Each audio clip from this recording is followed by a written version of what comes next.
This is a vehicle that needs absolutely no introduction. The Mercedes-Benz G Wagon started off life as a purpose-built military vehicle, and since then it has seen wars, it has seen some really hard and tough times, and now in the modern age it has become more of a glamour statement. From the world of guns and grenades, it's now glitz and glamour. However, it still hasn't lost its roots, and it still is incredible when it comes to going off-road.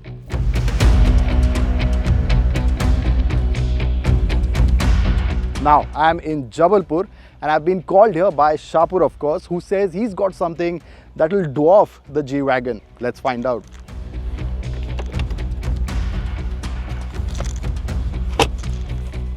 Okay, I'm not really sure what he's got in store.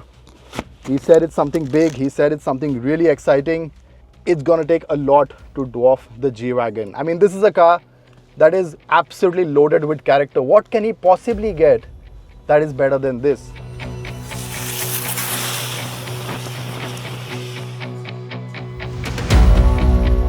This should be fun. Jay thinks he's driving up to see a fully kitted out Jonga.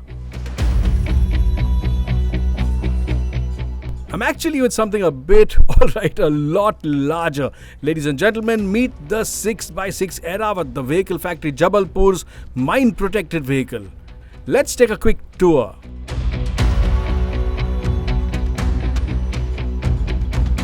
Now up front, you get, of course, that 1250 Newton meter engine right behind here. 320 horsepower is what you get for this 6-wheel drive. Drive can go to all 6 wheels or just the rear axles, the 4 wheels at the back. Now normally we talk about a stylized grille. These slats are here to protect that soft radiator core that sits right behind this from machine gun bullets. Light machine gun, medium machine gun. They're facing downwards and the bullets are supposed to bounce off. And guess what this is? This lever system here, of course you can guess, it's the steering linkage. It's outside the V-hull because where's the space to drill a hole through it? You don't want to compromise that hull, so the steering system comes outside. This here is a part of the exhaust. That's the EGR, the exhaust gas recirculation system, and this vehicle is BS4 ready. Now look up there, no doors and no windows. Again, you don't want to compromise the security of that V-hull, so everyone needs to get into the vehicle from the rear. In fact, none of the windows on this entire vehicle can be opened. That's your spare wheel, and that clearly are the 2 rear axles. This armored box here has the transfer case in between, and as you come to the rear, you see this important link here between the 2 rear axles, the leaf-sprung rear axles. A VFJ is Vehicle Factory Jabalpur, of course, and here you can clearly see that shape of the V-hull there to dissipate all that energy. Now, as you can see, these are the blackout lights for when the vehicle has to be driven without lights on, only very small pilot lights. That here, that serpentine thing, that's the anti-roll bar. Yes, it has an anti-roll bar because of the weight, 20 plus tons in a corner. You need that stability at the back. And here you have a couple of gun ports and armored glass so the soldiers can sit inside, stick their guns out and shoot and be protected at the same time. Now this here is for air pressure. It's created by the vehicle itself. You need to attach a tube to it and fill or deflate the tires as you wish. Below that, that's the winch cable coming around on the side. That here is a winch that can pull 15 tons plus. It has a load bearing of 15 tons, and once this thing gets stuck, if it gets stuck, this can really help it get out of some really sticky situation, some slush, some sand, or even some snow. Now that's a toolbox where you can keep some tools or arms or ammunition, and these here on each side are gun ports and 4 windows for soldiers to fire out. Now overall, the protection level for this vehicle is STANAG 3. That's a standard which is globally accepted, and this one also gets a rotating turret for a medium or light machine gun. There are 6 other hatches that people can pop out of and fire back should they need to. Other interesting trivia. This vehicle gets a 9-speed gearbox, 8 forward gears, and there are electrically operated rear doors as well. BMW 7 Series, eat your heart out. Now let's move inside.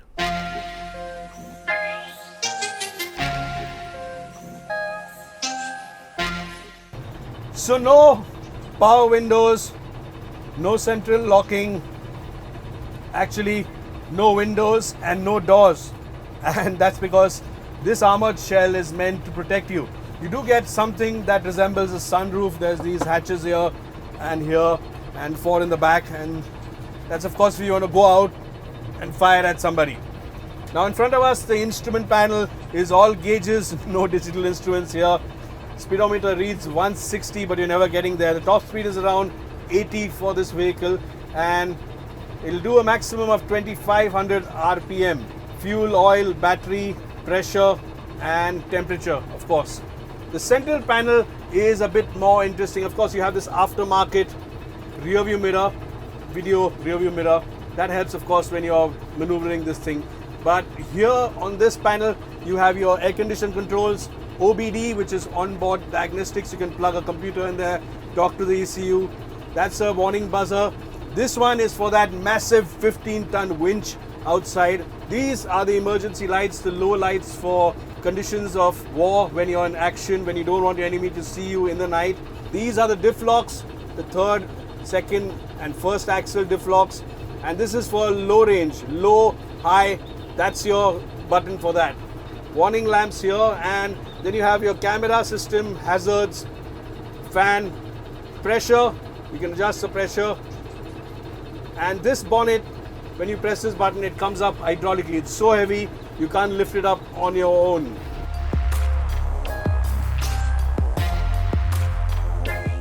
It's even comfortable in the back. Now a lot of space here inside this V hull. You can see 10 troops in the back here, and with the driver there's another commander who can sit in front. Now the armor and the bulletproof glass makes this vehicle STANAG 3 compliant, and that's pretty difficult to do. The next level STANAG 4 is even tougher, and the Vehicle Factory in Jabalpur is looking to attain that level next. What you also have for each of these 10 passengers here is this bulletproof glass, which currently is one of the only parts that's imported on this vehicle. But there's also gun ports here, so you can stick your gun out and fire back. These seats, like the ones up front, come with their own suspension, and they're not to give you a comfortable ride, but they're here to absorb the shock of the explosion, of the mine going off under the vehicle. And this, of course, is a rotating turret that can turn 360 degrees and give you a bit of protection. Here we go. And that's it. I can't think of any passenger vehicles much larger than the G. Going by Shapur's track record, I'm sure he's got some kind of military or armored vehicle along, but I'm in something very special too. The Mercedes G Wagon, easily the most authentic military spec vehicle you can buy. Many of its important bits fundamentally unchanged from the original military version. A vehicle originally engineered for the Shah of Iran, it had to be super capable in sand, but nothing prepares me for what's next. Oh my god, what is this thing? I mean, I know he said it's big, but this is...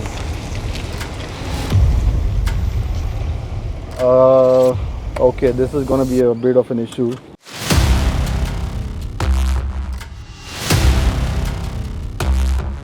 Oh my god, what? I didn't know you were gonna get a building. What is this thing? It's called the Airavat.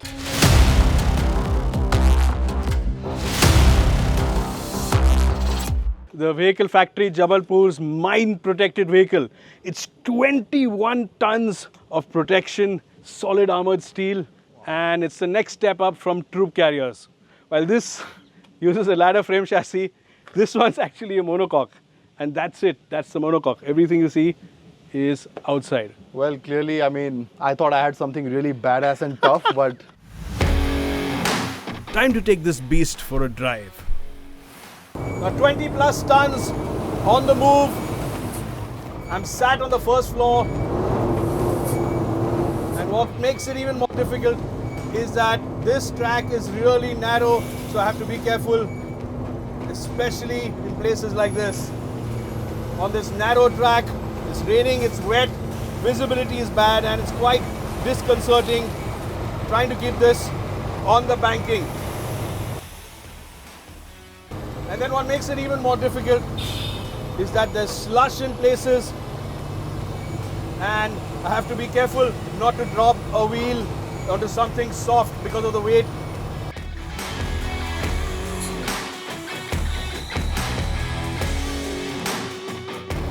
Now we're climbing up this steady incline, and you can hear the engine working and putting down all that 1000 Nm of torque, 1000 plus Nm of torque to get us up this hill.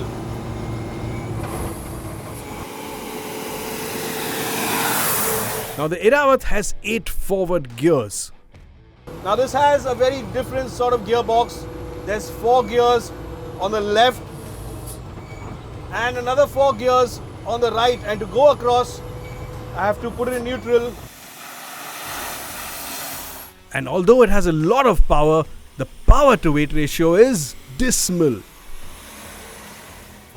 While this engine has a huge amount of power, you just can't feel it from behind the wheel here.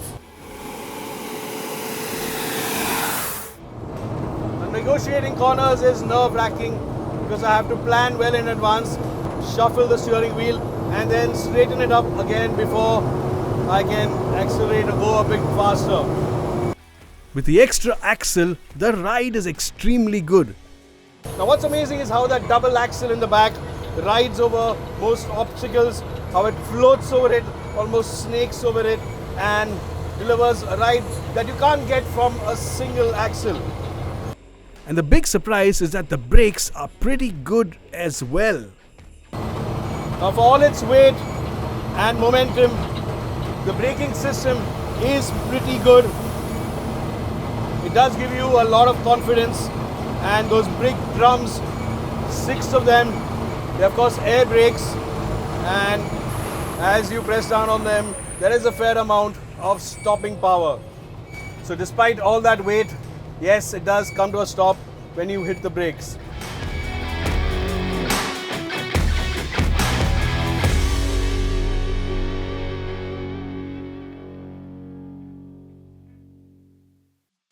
back to the G Wagon now, and the big surprise is that a lot of the military vehicle character is still present. Now how the G Wagon feels from behind the wheel hasn't really changed right from the point of its inception. It still feels tough as nails, and that it can go over absolutely anything. Sure, the MPV is something else, it's a different breed altogether, and when it comes to toughness, of course the G Wagon is no match. But when it comes to cars and passenger cars, the G Wagon is still that purpose-built military vehicle. I mean, you can absolutely go over anything. When you're in here, you have this incredible feeling of indestructibility, and then you have what's under the bonnet. A 6-cylinder 3-liter diesel engine that has 700 Newton meters, 320 horsepower. But when it comes to diesels, the torque is what matters more, and 700 Nm. I mean, that is more than plenty to get this out of any sticky situation. What's also really nice is how smooth this engine is. I mean, you expect a big diesel to be clattery, loud, nothing like that in here. Really creamy smooth, and that torque just comes in like a big dollop of whipped cream. Now in terms of character, there's just so much here that reminds you of the old school military vehicles. You have the 3 diff locks that have been there right from the start. You've got this very upright dashboard, a very upright windshield as well, and it's all relatively analog. I mean, it's got modern features, for today's day and age. You have the full digital screens, the instrument cluster, customizable, lots to do with the MBUX. Engaging 4 low is just a button. I mean, forget getting in. Right from the outside, you see the indicators that are nice, 2 blocks on the fenders. You have the exposed hinges, you have the door handles like latches, and that satisfying sound of the door shutting is just irreplaceable.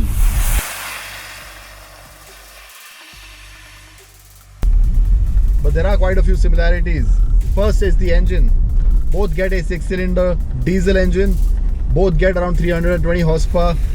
Both get a 9-speed gearbox as well. And you feel like you have this big protective layer around you. Nothing can happen to you.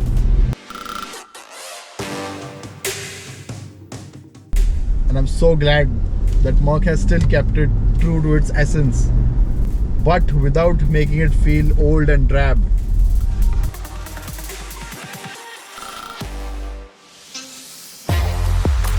We spoke to the head of the Vehicle Factory Jabalpur, Sanjeev Kumar Bhola, about his Make in India success. It's more than 2 decades now, and now over the period we have come up with many more improvements in MPV, and where we are sitting today is one of the latest one. It's a 6x6 MPV, which is feature wise much ahead than the previous one that we have given to the government, to defense forces including MHA.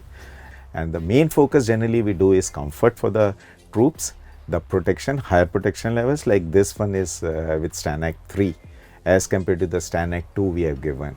And for the comfort of the troops, we are having a better seats now, blast attenuating seats, which give much more protection to the troops, plus the AC, the comfort of driver's comfort. So all these things we had added in this. It's fascinating to see just how far military transport has come today. While the G Wagon remains faithful to its origins with a lot of military hardware carried over, what the VFJ's Make in India Airavat clearly shows us is just how much things have changed. And sure, while there isn't likely to be a civilian version, wouldn't you love to drive up to the porch of one of those swanky 7-star hotels in one? Just to see the look on their faces, I certainly would.